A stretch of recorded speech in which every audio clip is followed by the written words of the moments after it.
Bueno, pues esta vez veremos género narrativo. Las palabras clave que estaremos revisando será planteamiento, nudo, clímax, narrador protagonista, narrador omnisciente, tipos de narrador, tipos de lenguaje.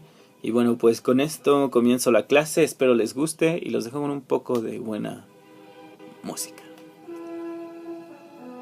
Bueno, pues la historia se divide en 4 tiempos. 1 que es el planteamiento, 2 que es el nudo, 3 el clímax y 4 el desenlace.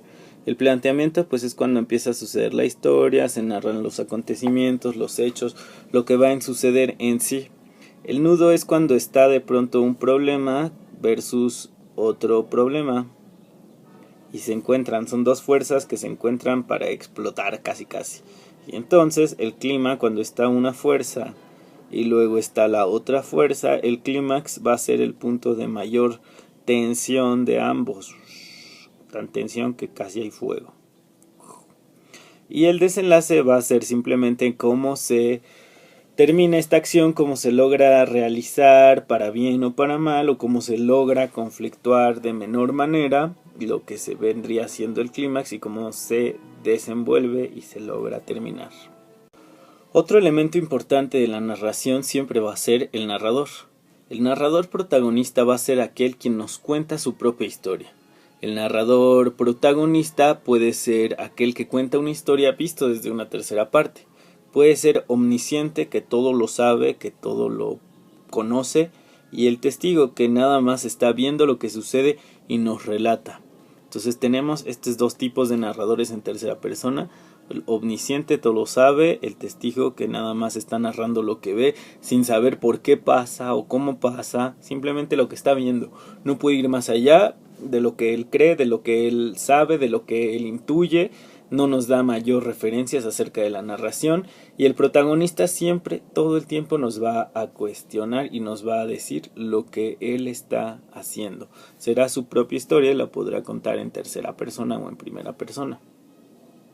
También existe el narrador en segunda persona, el cual habla sobre tú, que es la segunda persona de los pronombres. Es poco común en el español y en las obras. Encontraremos el caso más resonado, no por el ser el mejor, pero Aura, de Carlos Fuentes. Lo que significa que el narrador lo que está buscando es contarle la historia al protagonista. Busca completamente la originalidad y la subjetividad de quien lo escribe y quien lo hace, y se popularizó en la década de los 60 en el caso de Aura por ser un experimento meramente literario. De pronto entras, abres a la habitación, ves cómo está ahí ella mirándote a los ojos sin tú saber qué hacer. Siempre nos está hablando en segunda persona. Segunda persona. Bueno, ahí dice persona. Bueno, pues lo siguiente a entender va a ser la novela. Bill Chevalier dijo o definió a la novela como una ficción en prosa de cierta extensión. Estableció como 5000 palabras más o menos para poder determinar qué era o no una novela. Lo difícil o lo complicado para esto es que para algunos la novela proviene de la épica y para otros proviene simplemente de la narración sin mayor afán de buscar algo épico. He aquí donde está la ambigüedad, pues a veces se dice que es una narración ficticia que está determinado bajo ciertos conceptos, y hay quienes dicen que simplemente es una narración, y entonces existe dentro de los teóricos una completa diferencia, una completa inequidad al respecto de qué es una novela. Lo más que se puede decir es que existe la longitud que nos puede permitir de pronto decir esto es una novela por la longitud que tiene, porque son más de 50,000 millones de palabras o porque es menor a 50,000 millones de palabras. Lo importante de pronto entender también es que existen varios tipos. Estos tipos pueden ser picaresco, que es algo divertido, jocoso, algo psicológico que se derive más en la trama de por qué realizan ciertas acciones, epistolar como Bram Stoker, que de pronto está contándote una historia a través de las cartas que se van llevando los personajes. La histórica, que nos narra algo sobre un hecho, por ejemplo La sombra del caudillo, que nos habla sobre un caudillo en México que de pronto, si nos ponemos a investigar, y en literatura 6 lo verán, de pronto nos cuentan la historia específicamente de un personaje de la vida real. Y la autobiográfica, que son elementos y temas sobre la vida del autor, que de pronto él narra con mayor facilidad y tranquilidad. Por ejemplo, tenemos Confieso que he vivido, de Pablo Neruda, que podría ser tomado como una novela autobiográfica. Hay quienes solo lo toman como una autobiografía, pero evidentemente cada uno de nosotros determinará si es o no una novela después de haberla leído. Bueno, pues lo siguiente a entender es el cuento. El cuento sí es el género más antiguo de la humanidad, porque, bueno, de la narración, pues primero fue el poema, después viene el cuento en el devenir histórico. Este sí deriva directamente del género épico. Lo épico es lo magnánimo, lo grandilocuente. Puede haber cuento corto, cuento largo, cuento existencialista, de suspenso, de terror, de aventuras, de drama, de comedia. Simplemente es una forma de clasificarlo. El cuento es un poco más pequeño, es más certero, es más directo, y el cuento nos permite, si bien no explorar las formas completas, psicológicas y descriptivas, sí nos permite ahondar de pronto en ciertos temas con mucha más puntualidad, que de pronto en la novela podría perdernos un poco. Yo tengo el caso cuando yo leí a J.J. Tolkien, sobre todo toda su saga del Señor de los Anillos.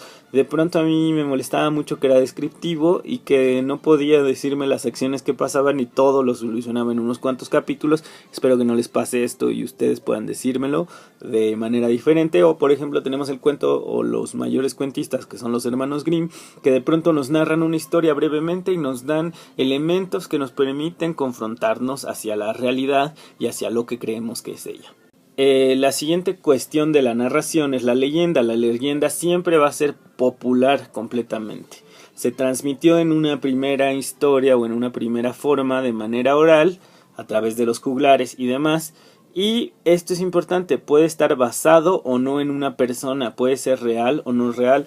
Recordaremos la leyenda, por ejemplo, de Hércules. No sabemos si existió, aunque realmente nos está explicando ciertas cosas sobre el hombre. La leyenda de la Llorona. Entonces, de pronto la leyenda servirá para crear un ambiente de identidad nacional en el caso de la Llorona. O, bueno, si es que ustedes pueden cuestionarlo y realmente decirme que no. O para crear una identidad y dotar a ciertas personas sobre ciertas características. Por ejemplo, la leyenda del jinete sin cabeza, que es muy conocida, que de pronto es de miedo, nos crea una identificación, nos hace sentir algo y nos transforma de pronto la realidad y lo que creemos de ella. Y bueno, el último de la narración, del género narrativo, tenemos la fábula. La fábula siempre va a tener un fin didáctico. Claro, quien no conoce la fábula de, por ejemplo, el zorro y el sabueso, es una variante de los cuentos completamente. Sus personajes pueden ser humanos o pueden ser animales que tienen ciertas cualidades, virtudes y defectos humanos completamente. La fábula siempre viene del hombre, va para el hombre y es por el hombre. Y su representante más grande, que esto yo lo vi en Apalabrados el otro día que estaba jugando. ¿Quién es el representante más grande de la fábula? Esopo, un griego que nos habla sobre enseñanzas completamente de por qué, por ejemplo, la fábula, perdón, iba a decir leyenda, la fábula de la cigarra y la liebre, me parece, más bien es de la tortuga y la liebre. Como la liebre por ir rápido se confía, de pronto la tortuga va caminando rápido y logra vencer a la liebre que era rápida y se confió.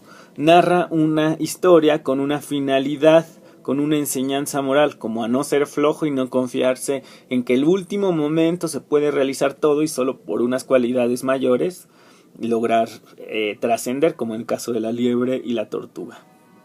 Y bueno, pues con esto termino lo de género narrativo. Espero les haya gustado la explicación. No es complicado, 3 géneros que vimos de la narración: el cuento, la novela, la fábula, la profundidad, la no profundidad, el fin didáctico, el fin emocional, que son parte de lo mismo, de lo que es lo narrativo y cómo esto nos sirve para representar y cómo esto viene como parte de la historia del hombre a partir de hace muchos siglos y cómo esto nos permite entendernos. De pronto se darán cuenta que en el siglo XXI el cuento tendrá una fuerza mayor que de pronto lo tuvo en el siglo XIX, cuando la novela era imperante. Eso también tiene mucho que ver con nuestra forma de entender el mundo y nuestra forma de vivir.